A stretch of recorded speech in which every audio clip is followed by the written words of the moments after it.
ও no, এটা তো ছাগলের মতো লাগতেছে। রাজশাহীতে ঘুরতে ঘুরতে রাজশাহী কলেজে আসলাম একটু, তো আসার পরে এখানে একটু চিড়িয়াখানায় বলা চলে, কিন্তু এটা মানুষ সৃষ্ট কি চিড়িয়াখানা। তো এখানে কিছু জিনিস আমি দেখলাম, দেখে আমি আসলে বুঝতে পারতেছি না এটাকে আসলে কি বলবো। এটা তো আসলে একটা সিংহ, তাই না? তো এটা কি আসলে একটা সিংহ? হচ্ছে যে এর কোনোদিন খাইতে দেওয়া হয় নাই, অথবা পিছন থেকে কোনো কিছুতে চাপ দিছে, যার জন্য ওর মুখ একদম এরকম হয়ে গেছে। আরেকটা জিনিস দেখাই, সেটা হচ্ছে বাঘ, royal Bengal tiger. Royal Bengal tiger মানে তো অন্যরকম একটা হিসাব নিকাশ। তো এখানে একটা আমি রয়্যাল বেঙ্গল টাইগার পাইছি, এই যে।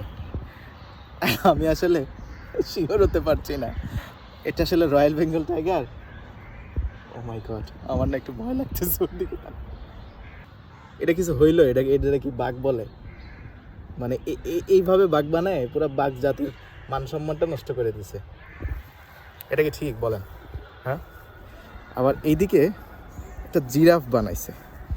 জিরাফটা আসলে জিরাফ না ড্রাগন প্লাস জিরাফ, এটা আমি শিওর না। এই যে নিচের থেকে জিরাফ, আর মুখটার দিকে যদি একটু তাকাই, ও নো, এটা তো ছাগলের মতো লাগতেছে।